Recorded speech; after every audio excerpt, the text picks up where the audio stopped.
Hello friends, कैसे हो आप सब। और आप सब लोगों का जैसे कि लेक्चरर का एग्ज़ाम हो गया है बायो का, और मुझे पता है कि सारे बच्चे कट ऑफ को लेके बहुत सारी बातें कह रहे हैं। और एग्ज़ाम का लेवल किसी को इजी लगा, किसी को टफ़ लगा, तो मिक्स है सबकी जो भी राय है। तो इसके अलावा जो एनालिसिस मैं बोलूँगी एग्ज़ाम का वो ये है कि जो एग्ज़ाम था, पेपर था, वो टफ़ ना बोल के हम कंफ्यूज बोल सकते हैं, क्योंकि जो क्वेश्चन थे नॉर्मल से क्वेश्चन थे, वो ठीक ठाक क्वेश्चन, जैसे अप्रॉक्सीमेट्स के क्वेश्चन थे, तो मतलब कुछ नॉर्मल क्वेश्चंस थे, लेकिन वो कितना घुमा के पूछे गए थे वो मैटर करता है। तो कंफ्यूज्ड वाला पेपर बना हुआ था। तो आज हम इसका कट ऑफ हम एस्टिमेट करेंगे। तो पहले इसमें सीट्स के नंबर बात कर सकते हैं कि कितने सीट हैं इसमें बायोलॉजी के। तो जैसे कि आपको पता है कि जनरल का जो जनरल की सीट है वो है 38 सीट है। 38 में से जो फीमेल के लिए रिज़र्व है वो 11 सीट है। इसमें से 11 सीट क्या है, फीमेल के लिए रिज़र्व है।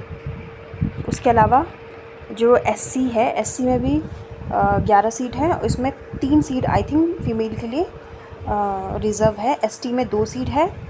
ओबीसी में भी 2 सीट फीमेल के लिए। मैं ये फीमेल वाली बात कर रही हूँ और ये ओवरऑल की बात कर रही हूँ मैं, ठीक है। तो जनरल में 38 सीट है, एससी में 11, एसटी में 3, ओबीसी में 8 सीट है और ईडब्ल्यूएस में 5 सीट है। 5 में से 2 फीमेल के लिए रिज़र्व है। तो ये ओवरऑल सीट होगी इधर साइड, और इधर है फीमेल की रिज़र्व सीट। तो टोटल कितने होगी, 67 सीट। इसके अलावा 4 सीट जो है वो वुमेन ब्रांच में है। तो 67 और 4 कितने में, 71 सीट। तो टोटल हम लोग 71 सीट पे जो बायो के बच्चे हैं वो फ़ाइट करने वाले हैं। और ये मैंने अभी आपको सीट के बारे में बताया, तो आपको अंदाज़ा लग जाएगा कि आपकी जो कैटेगरी है उसमें कितने सीट हैं और कितनी सीट पे आपको फ़ाइट करना है। तो वो ये है। अब ये तो सीट की बात होगी थी, अब हम कट ऑफ़ की बात करेंगे। तो कट ऑफ़ जो है, देखो मैंने जो ये कट ऑफ़ बनाई है, ये जो लोगों से बात करके उनके नंबर कितना आ रहे हैं, उनका एग्ज़ाम लेवल जान के मैं कट ऑफ़ बनाया हुआ है। और ये +-1 मतलब सॉरी +-10, मतलब कि 10 नंबर कम भी हो सकते हैं, 10 नंबर ज़्यादा भी हो सकते हैं। अभी ये एक्सपेक्टेड कट ऑफ़ है, इसलिए आप अपना भी ज़रूर कमेंट में राय जो है शेयर करिएगा कि क्या लगता है आपको, इतना बनेगा नहीं बनेगा, आपके कितने बन रहे हैं, वो ज़रूर शेयर करिएगा। तो मैंने जो ये बनाया है इसमें आप ये मान के चलिए कि +-10, ओके, ये मान के चलिए। ये आपको ध्यान में रखना है कि 10 कम या ज़्यादा हो सकते हैं। अब देखिए जनरल की मैंने कितनी लिखी हुई है, 200 to 230, 200 to 230, 300 में से। तो अगर आप लगा लो कि मैंने ये भी देखा कि बहुत सारे ऐसे बच्चे हैं जिनकी 250 के अराउंड भी बन रहे हैं, 230 के आसपास भी बहुत सारे बच्चे हैं, ठीक है। तो जनरल की 200 to 230 लगा लीजिए, इतना इस बीच जाएगी कट ऑफ, और +-10 ये आप ऐड कर दीजिए। ओबीसी की 190 to 200 जाएगी। और एक और बात मैं ये कहना चाहती हूँ कि जो वुमेन की जो सीट है ना, इसकी कट ऑफ हमेशा जनरल से मतलब ज़्यादा जाती है। अगर जनरल की कट ऑफ 300 गई ना, तो वुमेन की वो ज़्यादा ही जाती है। मैंने ये देखा है, पिछले कट ऑफ भी मैंने देखे हैं, तो उसमें मैंने ये देखा कि ओबीसी कट ऑफ गई होगी तो ओबीसी वुमेन की थोड़ा ज़्यादा गई होगी कट ऑफ, ये होता है।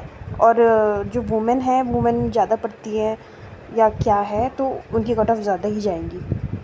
तो ये वुमेन के लिए मैंने अलग से नहीं बताया, ये ओवरऑल कैटेगरी के लिए बताया है मैंने। तो ओबीसी के लिए 190 to 200 +-10 कर लीजिए। एससी के लिए 160 to 180, क्योंकि सीट कम है, ठीक है। एससी में मैंने आपको जैसे बताया कि कितनी सीट है, 11 सीट है, तो ये इतना मान के चलिए। एसटी में 150 to 160, एसटी में सिर्फ 3 सीट है, जिसमें से कि 2 फीमेल के लिए हैं, तो ये 150 to 160 मान के चलिए। तो ये एक्सपेक्टेड कट ऑफ है, ये ध्यान में रख लीजिए।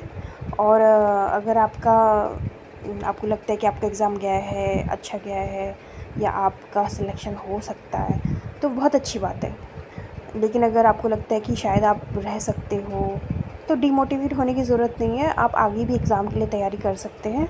अभी बहुत सारी अपॉर्चुनिटीज़ आती रहती हैं, आपको वो अपॉर्चुनिटीज़ को लेना है और आगे ऐसे तैयारी अपनी जारी रखना है, बस तैयारी छोड़नी नहीं है।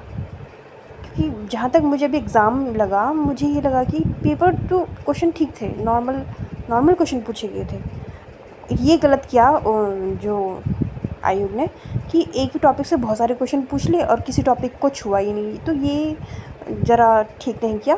वरना जो पेपर है, पेपर के लेवल ठीक है, अच्छा बन गया है अब। सारा जो क्वेश्चन है वो सिलेबस से ही आ रहे हैं। एक चीज़ तो ये अच्छी होगी कि सिलेबस से सारे क्वेश्चंस आ रहे हैं, तो आपको तैयारी अपनी जारी रखनी है, तैयारी नहीं छोड़नी है। और अगर आपका सिलेक्शन, आपके कितने नंबर बन रहे हैं और आपको ये कट ऑफ कैसा लगा, तो आप मुझे बताइएगा, अपनी राय ज़रूर मेंशन कीजिए कमेंट्स में। Okay, thank you.